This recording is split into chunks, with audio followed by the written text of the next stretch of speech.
Olá você, muito boa tarde. Está no ar a segunda edição do Mister Mengão, o seu telejornal com as notícias do mais querido do planeta. Flamengo resolve pendências na janela e vai ter 20 dias para ajustes no seu elenco. Em entrevista para o jornal AS da Espanha, presidente Mbappé fala sobre a situação do nosso estádio próprio. Flamengo acerta a contratação de camisa 10 do River Plate. Martelo batido no ninho. 3 temporadas e está tudo resolvido. Essas e outras você confere agora. Fica comigo até o final, porque aqui tem muito mais Flamengo para você.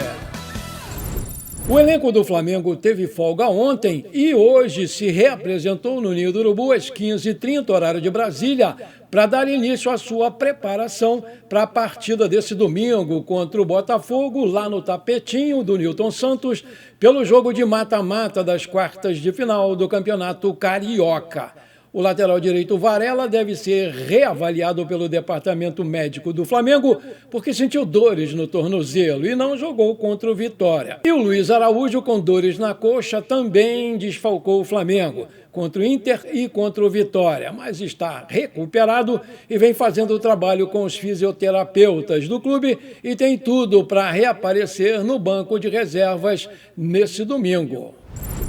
Ainda faltam 20 dias para o encerramento da primeira janela de transferências do futebol brasileiro, mas o Flamengo resolveu com antecedência as suas principais pendências. Contratou reforços que havia colocado como prioridade e negociou jogadores que estavam na lista de saídas. Mas ainda há a possibilidade de fazer ajustes no seu elenco até o dia 3 de março. Segundo o portal GE, o Flamengo só vai contratar um centroavante caso encontre alguém que se encaixe ou eleve o nível do elenco. Não vai fazer apostas como fez com o Juninho, que não deu certo. Nesse cenário, depois do alto investimento que fez em Lucas Paquetá, 42 milhões de euros, 260 milhões de reais na cotação atual, o Flamengo busca um atacante por empréstimo com opção de compra para que possa jogar esse pagamento para frente. Sem Alan, que foi emprestado para o Corinthians,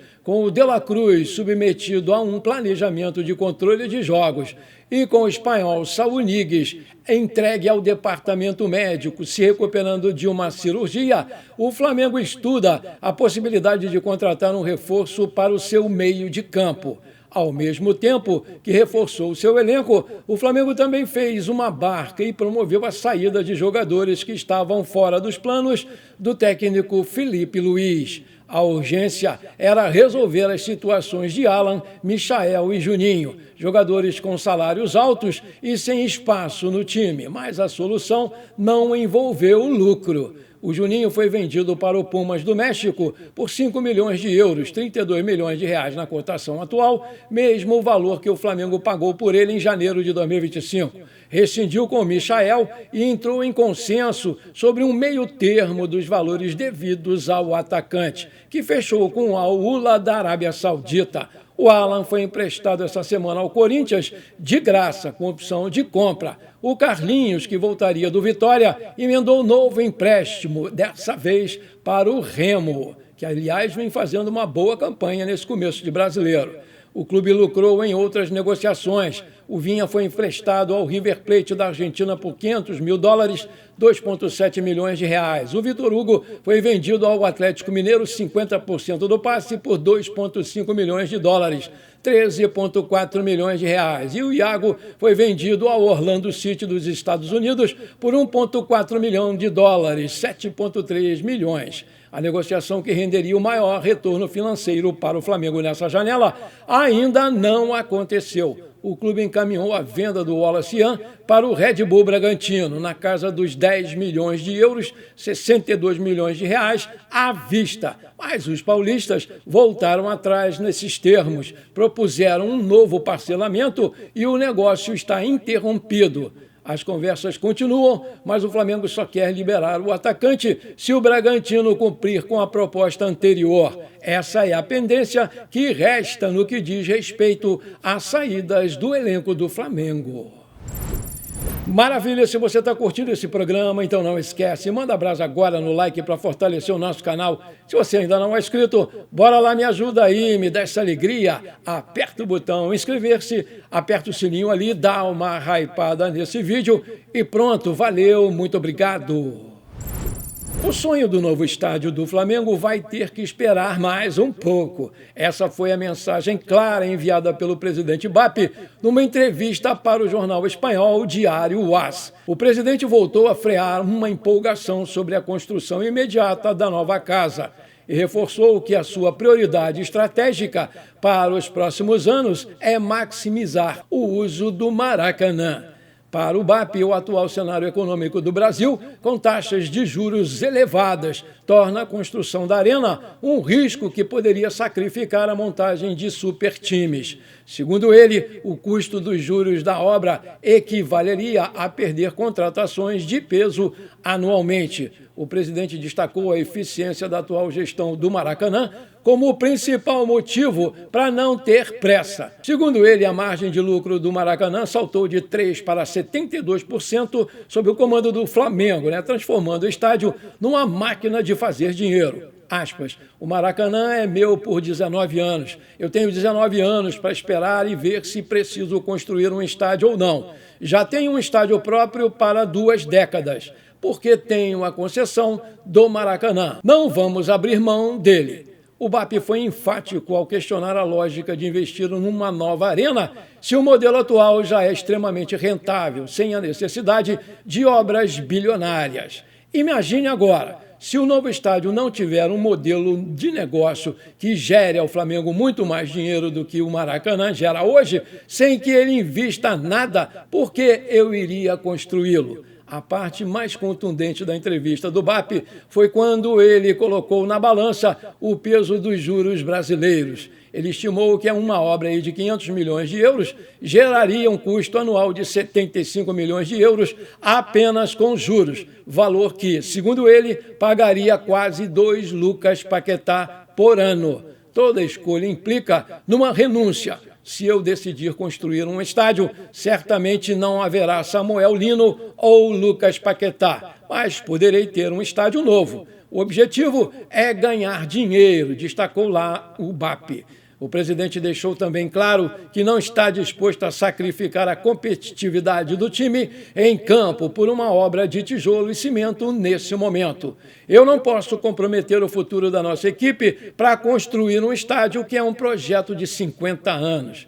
Vale lembrar que o Flamengo comprou terreno na área do gasômetro em julho de 2024, ainda na gestão do antigo presidente Rodolfo Landim. Apesar de ter o local garantido, o BAP condiciona o início das obras a uma mudança drástica na economia brasileira. Eu tenho terreno, mas se algum dia os juros do Brasil voltarem a ser 2% ou 3% ao ano, como foram há alguns anos, principalmente na pandemia, talvez faça sentido construir um estádio. Com as taxas atuais, é melhor ter dinheiro no banco, jogar mesmo no Maracanã e ter recursos para contratar mais Lucas Paquetá, apontou lá o presidente. A dupla Fla-Flu divide a concessão do estádio por 20 anos desde 2024, com 65% de participação para o Flamengo e 35% para o Fluminense. O Flamengo segue trabalhando forte nos bastidores, visando a temporada e reforçando o seu time de base para a sequência do ano. E com isso, acertou a contratação do meia Juan Sayado, jovem destaque do River Plate da Argentina. De acordo com informações do jornal Tique Esportes da Argentina, o Flamengo fechou a contratação de Juan Sayado nesta quinta-feira, dia 12. O meia de 18 anos, destaque do time e camisa 10 do River Plate, vai assinar por empréstimo até o final dessa temporada. O empréstimo inclui uma opção de compra de 50% dos seus direitos econômicos, por $1 milhão, 5,18 milhões de reais na cotação atual. O Sayado realizou exames médicos no Rio de Janeiro nesta quinta-feira e, caso seja aprovado, ele vai assinar o seu contrato com o Flamengo de 1 ano e vai reforçar a equipe sub-20. Além de ficar de olho no mercado da bola em busca de novos reforços, a diretoria rubro-negra também trabalha forte para garantir que peças importantes fiquem no elenco. E a boa notícia de hoje é que existem significativos avanços para a renovação de contrato do nosso querido Everton Cebolinha. Segundo informações do Bola VIP Brasil, o Flamengo recebeu uma resposta positiva do atacante quanto a essa renovação. Mas ainda há alguns detalhes a serem ajustados para se concretizar o negócio. O principal deles é o tempo de contrato. O Cebolinha está querendo estender o seu vínculo por mais 3 anos, enquanto o Flamengo prefere um contrato menor, de 2 anos. Essa diferença de tempo precisa ser resolvida para que tudo seja oficializado. Vale lembrar que o Cebolinha tem 29 anos e completa 30 anos em março. Ele ganha hoje de salários R$900 mil por mês e esse valor vai ser reajustado para o mesmo patamar dos medalhões do elenco. O camisa 11 se tornou uma peça fundamental no time e até chegou a considerar sair do Flamengo por causa das poucas oportunidades que vinha tendo no início da temporada, mas acabou conquistando a confiança da torcida e do próprio Felipe Luiz e ganhou seu espaço na equipe. E vem correspondendo às expectativas muito bem, crescendo seu desempenho justamente no momento em que o time mais precisa de alguém da sua posição. Alguém que seja veloz, alguém que vá para cima, alguém que fure os bloqueios dos adversários, alguém que chute muito bem de fora da área, alguém que dê assistências, e o Cebolinha faz tudo isso muito bem. Ele é um jogador completo e, por essas razões, a grande maioria da torcida rubro-negra nem pensa, nem sonha em perder o Cebolinha e vem pressionando a diretoria do Flamengo nas redes sociais para que a sua renovação aconteça o mais rápido possível, porque eles sabem que em junho agora ele vai poder assinar um contrato, pré-contrato com outro clube e sair de graça no final desse ano, que é quando acaba o seu contrato com o Flamengo. Aí eu te pergunto, você acha uma boa renovar com o Cebolinha agora? Coloca aí que eu quero saber. Bom, por enquanto foi isso. Eu espero que você tenha gostado desse nosso programa. Muito obrigado por você ter ficado comigo até aqui. Um forte abraço e bora ser feliz. Pra cima deles, Mengão!